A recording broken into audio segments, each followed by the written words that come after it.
Hello friends, welcome to my channel quality Samadhan. आज हम जानेंगे एक्सेल में catchy attractive attention grabbing bar chart कैसे बनाना है। तो आप यहाँ पे देख सकते हो मेरा सेम ही डाटा है, उसका मैंने ये दो ग्राफ बनाए हैं। ये जो बार ग्राफ है ये एक तरह से ट्रेडिशनल बार चार्ट है, इसको हमने कितनी बार यूज़ किया हुआ है, ठीक है। और वहीं पे सेम डाटा का ये है हमारा बार चार्ट, ठीक है। इसको आप देखोगे तो ये काफ़ी आपको इन्फॉर्मेटिव लगेगा, विजुअली अपीलिंग है, अटेंशन ग्रैबिंग है और एक तरह से लोगों को ऐसे वाले ग्राफ देखने के आते हैं और वहीं आप उनको अपनी प्रेजेंटेशन में ऐसा ग्राफ दिखा दो तो एक तरह से आपकी प्रेजेंटेशन को लोग काफ़ी लाइक करेंगे, अटेंशन आपकी प्रेजेंटेशन ग्रैब करेगी। तो इस वाले बार चार्ट को इस वाले वीडियो में हम बनाएंगे। तो इस वाले ग्राफ को हम बेसिकली 3 स्टेप में बनाएंगे।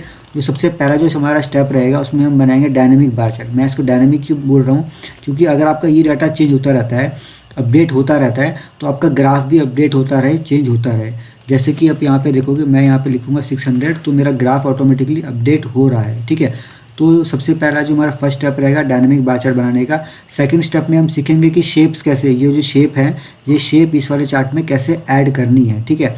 उसके बाद यहाँ पे आप देखोगे जब हम शेप ये ऐड कर रहे हैं तो यहाँ पे ये वाला एरिया जो हमारा है काफ़ी खिंच रहा है, स्ट्रेच हो रहा है, हमारी शेप डिफॉर्म हो रही है। तो ये शेप डिफॉर्म ना हो, ये एरिया स्ट्रेच ना हो, ना खींचे, ये शेप जैसे राउंडेड है ये हमको ऐसे के ऐसे बनी रहे।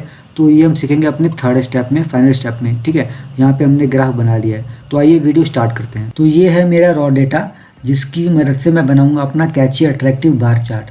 तो जो सबसे पहला जो स्टेप है उसमें मेरे को बनाना है डायनेमिक बार चार्ट। तो जो मेरा डाटा है ये शो कर रहा है number of user per week day.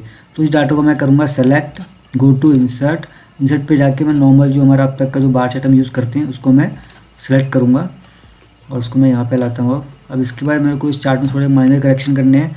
जैसे कि मेरे को ये सीरीज़ नहीं चाहिए, इसको मैंने कर दिया डिलीट। हेडिंग में इसको अपडेट करता हूँ, इक्वल टू प्रेस करके इसको सेलेक्ट करता हूँ number of user per week day और एंटर प्रेस किया, ये अपडेट हो गई। डाटा लेबल मैं एक्टिव कर देता हूँ, ग्रिड लाइन मेरे को नहीं चाहिए। ये जो बार्स हैं इनको थोड़ा मैं ठीक कर देता हूँ, इन पर डबल क्लिक करता हूँ और उसके बाद ये जो गैप विड्थ है इसको मैं लेट से सेट करता हूँ 70%। तो ये थोड़े ठीक हो गए। इनका जो कलर है वो मैं चेंज कर देता हूँ लेट से ग्रे, ठीक है। तो ये बन गया मेरा अब तक का बेसिक जो मेरा बार चार्ट है, वो जो बनाते हैं वो बन गया मेरा। अब इसको मेरे को कंडीशनली फॉर्मेट करना है। कंडीशनली फॉर्मेट क्यों करना है, मैं चाहता हूँ कि जिस दिन मेरे नंबर ऑफ़ यूज़र्स हाईएस्ट हैं उस दिन मेरे बार का कलर चेंज हो। जैसे कि मैं यहाँ पे भी मैन्युअली चेंज करूँगा, लेट से इसका कलर मैं लेता हूँ ग्रीन, ठीक है। तो ये मेरे को मैन्युअली करना पड़ रहा है। अगर सपोज़ करो नेक्स्ट वीक ट्यूसडे को मेरे नंबर ऑफ़ यूज़र्स हाईएस्ट हैं लेट से 600, तो मैं चाहता हूँ कि जो मेरा ये वाला बार है जिस दिन मेरे हाईएस्ट हैं उसका कलर चेंज हो जाए, फिर से यहाँ पे जो कलर ग्रीन है वो यहाँ पे आ जाए और ये फिर से ग्रे कलर चेंज हो जाए। तो ये मेरे को डायनेमिकली कैसे करना है, उसके लिए मेरे को क्या करना पड़ेगा, मेरे को यहाँ पे डाटा सीरीज़ मेरे को यहाँ पे ऐड करना पड़ेगा। उसकी मैं हेडिंग करता हूँ लेट से मैक्स, ठीक है ना। और उसका फॉर्मूला होगा इक्वल टू, यूज़ करूँगा मैं if function, bracket start, if this equal to maximum of this data, मैं F4 प्रेस करूँगा, इसको लॉक कर देता हूँ, bracket close, then it should show this value otherwise 0, ठीक है। और इस फॉर्मूले को मैं नीचे तक ड्रैग कर देता हूँ यहाँ पे डबल क्लिक करके, ठीक है। तो ये मेरा एक और सीरीज़ मैंने यहाँ पे ऐड कर दी है। अब इस जो मेरे सीरीज़ जो ऐड की है इस सीरीज़ को मेरे को इस चार्ट में ऐड करना पड़ेगा। तो मैं कैसे करूँगा, उसके लिए मैं चार्ट पे आऊँगा, यहाँ पे राइट क्लिक करूँगा, सेलेक्ट डेटा पे जाऊँगा, यहाँ पे जो ऐड लिखा हुआ है ऐड पे जाऊँगा। सीरीज़ नेम मेरा है ये मैक्स और सीरीज़ जो मेरी वैल्यू है वो है ये, ठीक है। और इसको मैं प्रेस करूँगा, अब ओके प्रेस कर दूँगा। तो अब यहाँ पे आप देखोगे मेरी ये जो बार है ये बार मेरा ऐड हो गया। इसका सबसे पहले तो मैं इसका कलर चेंज कर देता हूँ लेट से जो मेरे को चाहिए ग्रीन, ठीक है। अब इसके बाद मैं क्या करूँगा, यहाँ पे आके डबल क्लिक करूँगा और यहाँ पे जो सीरीज़ ओवरलैप है यहाँ पे आप देखोगे -27% लिखा हुआ है ना यहाँ पे, ये बेसिकली जो गैप दिख रहा है ना इनके बीच ये वही है। तो यहाँ पे मैं इसको कर दूँगा 100%। उसके बाद एंटर प्रेस करूँगा तो आप देखोगे यहाँ पे ये मेरी सीरीज़ ओवरलैप हो गई है। बेसिकली मैं आपको दिखाता हूँ, सेलेक्ट डेटा पे जाऊँगा तो जो मेरा ये सीक्वेंस है वो देखो ये है, ठीक है ना। अब इसी को अगर मैं यहाँ पे आके डाउन कर दूंगा तो मेरा ये सीक्वेंस ऐसा हो गया, मतलब कि जो मेरा ग्रीन बार है वो इस बार के पीछे चला गया। इसको मैं फिर से यहाँ पे टिक मारूंगा तो ये अब मेरा ये बार ऊपर आ गया इसके। तो अब बेसिकली जैसे ये वाली सीरीज़ को मैं यहाँ पे डिलीट कर देता हूँ। अब बेसिकली आप देख सकते हो कि ये मेरा अब डायनेमिकली हो गया है, ठीक है। अब देखो जैसे कि मैं यहाँ पे अगर मैं कर दूंगा इसको 600 तो ये ऑटोमेटिकली अपडेट हो रहा है, ठीक है। तो जो मेरा सबसे पहला स्टेप था, जो मेरे को डायनेमिक बार चार्ट बनाना था, वो मेरा अब बन गया है। उसके बाद अब इसमें मैं शेप कैसे ऐड करूँगा, तो सेकंड स्टेप मेरा यही है, शेप ऐड करना। तो उसके लिए मेरे को क्या करना पड़ेगा, तो अब ये जो सेकंड स्टेप है उसमें मेरे को ये जो ग्राफ है इसकी मेरे को शेप चेंज करना है, इसको राउंडेड शेप चाहिए मेरे को यहाँ पे। तो उसके लिए मेरे को अब क्या करना पड़ेगा, मैं यहाँ पे इस ग्राफ को Ctrl+C कॉपी करूँगा और नीचे यहाँ पे Ctrl+V पेस्ट मैंने कर दिया। अब यहाँ पे जो शेप मेरे को चाहिए राउंडेड, उसके लिए मैं जाऊँगा इंसर्ट पे शेप्स पे, और मेरे को ये राउंडेड शेप चाहिए, तो वो शेप है यहाँ पे, ये रही। इसको मैंने सेलेक्ट किया, ठीक है। इसको मैं यहाँ पे अब रोटेट कर देता हूँ। उसके बाद मेरे को जो इसका कलर चाहिए वो ग्रे चाहिए, आउटलाइन मेरे को नहीं चाहिए, ठीक है। अब ये जो शेप है इसको मैं Ctrl+C कॉपी करूँगा और यहाँ पे जो मेरा बार चार्ट है इसको मैं करूँगा सेलेक्ट और यहाँ पे Ctrl+V प्रेस करूँगा, ठीक है। तो ये जो मेरा बार चार्ट था ये वाला, ये सिलेक्ट है पूरा और ये मेरा सबका शेप चेंज हो गया। पर ये जो मेरा बार चार्ट है ये वाला जो कि मैंने अलग से ऐड किया था डायनामिक इस ग्राफ को बनाने के लिए, उसका भी शेप चेंज नहीं हुआ। तो उसका शेप कैसे चेंज होगा, मैं इसको Ctrl+C कॉपी करूँगा, यहाँ पे इसको पेस्ट कर दूँगा और इसका कलर मैं चेंज कर दूँगा ग्रीन में। अब मैं इसको फिर से Ctrl+C कॉपी किया और ये जो मेरा बार है, ये वाला बार, इसको मैंने सेलेक्ट किया और यहाँ पे Ctrl+V मैंने पेस्ट कर दिया, ठीक है। अब ये डायनेमिक भी है अभी भी, इसको मैं चेक कैसे करूँगा, यहाँ पे मैंने प्रेस किया फिर से वही 300 और ये ग्राफ ऑटोमेटिकली अपडेट हो गया। तो अब इस ग्राफ में क्या प्रॉब्लम है, प्रॉब्लम ये है कि जो मेरे डाटा सेट, जो मेरे बिग साइज डाटा सेट है ना, उनमें ये वाला एरिया जो है ये काफ़ी स्ट्रेच हो रहा है, और जो मेरे स्मॉल साइज डाटा सेट हैं उनमें ये एरिया कम स्ट्रेच हो रहा है, ठीक है। जैसे कि मैं आपको यहाँ दिखाता हूँ, डाटा सेट जितना बड़ा रहेगा उतना मेरा ये वाला एरिया स्ट्रेच होगा, और जितना छोटा रहेगा उतना ये एरिया बिल्कुल भी स्ट्रेच नहीं होगा। तो ये जो मेरी प्रॉब्लम है इसको मैं सॉल्व कैसे करूँगा, इसके लिए मैं एक ट्रिक करूँगा। ये जो मेरे बार हैं इनको मैं 2 में डिवाइड कर दूंगा, और जो ऊपर का जो डाटा सेट रहेगा ना वो सब में, उसका साइज़ सब में कॉमन रहेगा, और नीचे का जो डाटा सेट रहेगा उसको मैं रेक्टेंगल शेप में ले लूँगा। जैसे कि मैं आपको बताता हूँ, यहाँ पे इंसर्ट पे मैं रेक्टेंगल शेप लेता हूँ और यहाँ पे मैं इसको अभी ऐसे करके लगाऊंगा, तो फिर ऊपर का जो एरिया रहेगा डाटा सेट का मेरा कॉमन रहेगा, उसका जो साइज़ रहेगा वो कॉमन रहेगा, और नीचे का एरिया जितना भी मैं इसको खींच लूँ मेरी शेप जो है वो ख़राब नहीं होगी। तो इसको मैं क्या करूँगा, basically stacked bar chart use करूँगा। तो उसको कैसे बनाऊँगा उसको मैं आपको बताता हूँ अभी। तो स्टैक्ड बार चार्ट बनाने के लिए सबसे पहले तो जो मेरा ये रॉ डेटा है इसको मैं Ctrl+C कॉपी करके यहाँ पे मैं इसको पेस्ट कर देता हूँ, ठीक है। तो सबसे पहले तो जो मेरा ग्रे कलर के बार्स हैं इसके लिए बनाऊंगा मैं स्टैक्ड बार चार्ट, उसके बाद ग्रीन कलर के बार के लिए। तो बेसिकली जो मेरे को स्टैक्ड बार चाहिए, मेरे 2 स्टैक रहेंगे, एक टॉप का एक बॉटम का। तो यहाँ पे मेरे को 2 स्टैक चाहिए, स्टैक 1 और स्टैक 2। स्टैक 2 का जो नंबर रहेगा वो कॉमन रहेगा, फिक्स रहेगा, जिससे कि मेरी शेप ख़राब ना हो। तो उसके लिए मैं क्या करूँगा, मैं करूँगा equal to press minimum of this data, इसको मैं F4 करके लॉक कर देता हूँ, डिवाइडेड बाय 2। मैंने यहाँ पे डिवाइड बाय 2 किया है। बेसिकली आप अपने हिसाब से, जिससे कि इसकी शेप ना ख़राब हो, डिवाइड बाय 3 या डिवाइड बाय 1.5 आप कर सकते हो, ठीक है ना। बस इसकी शेप आप देख लेना, अपने हिसाब से इसको फॉर्मूले को सेट कर देना, ठीक है। उसके बाद स्टैक 1 की जो वैल्यू रहेगी वो रहेगी दिस माइनस दिस। अब ये मेरे स्टैक 1 स्टैक 2 का हो गया डाटा। अब इसके बाद मैं सेलेक्ट करूँगा ये डाटा, कंट्रोल प्रेस करूँगा और स्टैक 1 स्टैक 2 का डाटा सेलेक्ट करूँगा और इंसर्ट पे जाऊँगा। इंसर्ट पे मैंने यहाँ पे लिया स्टैक्ड बार चार्ट, ठीक है। उसके बाद अभी आ गया मेरा ग्राफ, इनको ज़रा मैं सेट कर देता हूँ, ठीक है। और अब इसके बाद ये जो मेरा स्टैक्ड बार चार्ट आया है इसको मैं ये एक्सिस में डिलीट कर दे रहा हूँ, ये मेरे को नहीं चाहिए।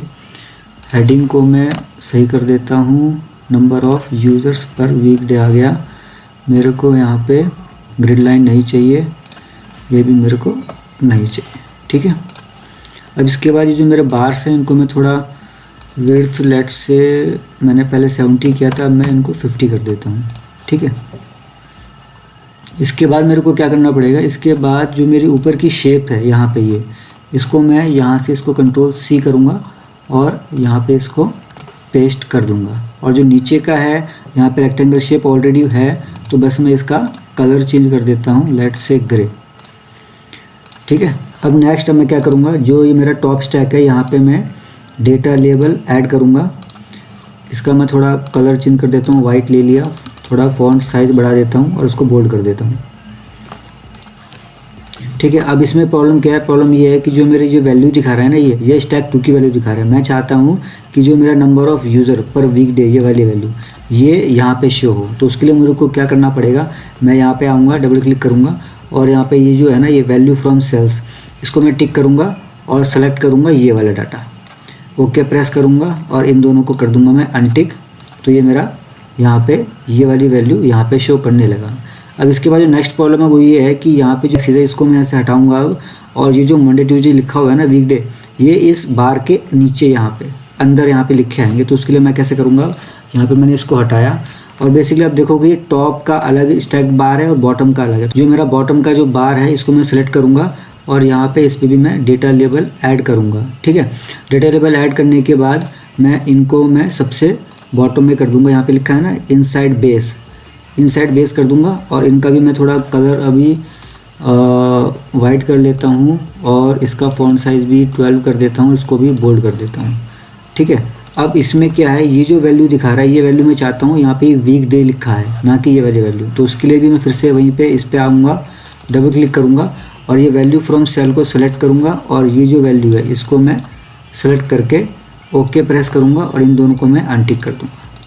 तो ये मेरा अब वीकडे भी दिखा रहा है और वीकडे जितने यूज़र आ रहे हैं उसकी वैल्यू भी दिखा रहा है। ठीक है, अब इसके बाद जो नेक्स्ट स्टेप है उसमें मेरे को अब कंडीशनल फॉर्मेटिंग करनी पड़ेगी। तो अब नेक्स्ट स्टेप में मेरे को यहाँ पे कंडीशनल फॉर्मेटिंग अब ऐड करनी पड़ेगी, जिससे कि मेरा ये ग्राफ जो है ये डायनामिक बन जाए। तो उसके लिए मेरे को यहाँ पे सेम जैसे कि मैंने यहाँ पे स्टेप 1 में यहाँ पे मैक्स सीरीज़ ऐड की थी, वैसे ही यहाँ पे मैं स्टैक 1 स्टैक 2 मैक्स सीरीज़ यहाँ पे ऐड करनी पड़ेगी मेरे को। तो मैं यहाँ पे मैं लिखता हूँ अब स्टैक 1 मैक्स और उसके बाद स्टैक 2 मैक्स। स्टैक 1 मैक्स में मेरा सेम यही ये जो मेरा फॉर्मूला था वही सेम फॉर्मूला रहेगा। तो यहाँ पे रहेगा equals to if this equals to maximum of this, F4 press कर देता हूँ, उसको लॉक कर देता हूँ, then it should show this value stack 1 वाली, अदरवाइज 0। ठीक है, अब ये मेरा फॉर्मूला हो गया, इसको मैं नीचे तक मैंने ड्रैग कर दिया। स्टैक 2 में मैं सेम यही जो फॉर्मूला है इसको मैं यहाँ से कंट्रोल C कॉपी करूँगा और यहाँ पे इसको मैं कंट्रोल V पेस्ट कर दिया और बस स्टैक 1 पे यहाँ पे ये है, इसको मैं स्टैक 2 पे ले आऊँगा और फिर से मैंने इस फॉर्मूले को भी नीचे तक मैं डबल क्लिक किया तो ड्रैग हो गया। अब इसके बाद मेरे को अभी सीरीज़ अपने बार चार्ट में मेरे को भी ऐड करनी पड़ेगी, इसको मैं ऐड कर देता हूँ अब यहाँ पे। अब इसके बाद मैं अपने चार्ट पे आऊँगा, राइट क्लिक करूँगा, सेलेक्ट डेटा पे यहाँ पे ऐड लिखा हुआ है, ऐड पे जाऊँगा, सीरीज़ नेम स्टैक 1 मैक्स और सीरीज़ वैल्यू है मेरी ये, ओके प्रेस करूँगा। फिर उसके बाद नेक्स्ट आ गया मेरा, फिर से ऐड पे जाऊँगा अब मैं, सीरीज़ नेम स्टैक 2 मैक्स और सीरीज़ वैल्यू मेरी है ये, ओके प्रेस करूँगा, ओके। अब इसके बाद आप देखोगे यहाँ पे ये ऊपर मेरा इस ग्राफ के ये टॉप में यहाँ बन गया है। ठीक है, ना कि इसके बगल में बना है। जैसे कि यहाँ पे था, यहाँ पे मैं ये ओवरलैप वाला ट्रिक अपना सकता था, यहाँ पे मैंने ओवरलैप किया 100%, तो दोनों मेरे बार ओवरलैप हो गए थे। पर यहाँ पे ये ट्रिक काम नहीं करेगी, यहाँ पे मेरे को कुछ और ट्रिक अब अपनानी पड़ेगी। इसके लिए मैं क्या करूँगा, इसके लिए अब मैं चार्ट पे राइट क्लिक करूँगा, चेंज चार्ट टाइप, यहाँ पे जाऊँगा। अब यहाँ पे जो कॉम्बो है ना, कॉम्बो सीरीज़, उस पर जाऊँगा मैं यहाँ पे अब एक सीरीज़ और ऐड कर दूँगा, सेकेंडरी सीरीज़, यहाँ पे टिक कर दूँगा दोनों को और इनको मैं फिर से स्टैक पे कर देता हूँ, ऊपर के भी मैं फिर से स्टैक पे कर देता हूँ इनको और ओके प्रेस करूँगा। तो अब देखोगे आप यहाँ पे ये मेरी एक सीरीज़ सेकेंडरी सीरीज़ ऐड हो गई है और यहाँ पे मेरा ये अब जो टॉप में था इस पर मर्ज हो गया, ओवरलैप हो गया। अब बेसिकली जो मेरी सेकेंडरी सीरीज़ मैंने ऐड कर दी है, अच्छी बात यह है कि इसकी जो मेरी स्केल है और जो मेरी यहाँ पे जो स्केल है, ठीक है ना, वो बिल्कुल सेम है। आप देख सकते हो यहाँ पे भी यही मैक्स था, यहाँ पे यही मैक्स है। तो मेरा इससे दोनों सीरीज़ अगर मेरी अलग अलग होती तो मुझको प्रॉब्लम होती, पर दोनों सेम है इसलिए मुझको कोई प्रॉब्लम नहीं होगी। इसको मैं यहाँ पे कर देता हूँ डिलीट और अब इसका मैं कलर ले लेता हूँ फिल ग्रीन, जो कि मैंने पहले लिया हुआ था। और टॉप पे अगर मेरे को उसका शेप चेंज करना है तो मैं इसको यहाँ से कंट्रोल C कॉपी किया और यहाँ पे इसको कर दिया मैंने पेस्ट। अब ये मेरा चार्ट बन गया। अब इसके बाद इसको मैं अगर चेक करूँ, क्रॉस वेरीफाई करूँ, तो मैं जैसे ट्यूसडे पे यहाँ पे करता हूँ 600, तो ये मेरा ग्राफ चेंज हो रहा है। तो अब ये मेरा ग्राफ बन गया है। अब आप देखोगे मैं इसको यहाँ से कंट्रोल सी करके ऊपर ले जाता हूँ, कंट्रोल भी मैंने पेस्ट किया, दोनों की मैं आउटलाइन नो आउटलाइन कर देता हूँ। उसके बाद आप देखोगे कि दोनों में कितना अंतर है। अब इसके बाद आप देख सकते हो दोनों ही ग्राफ में कितना अंतर है।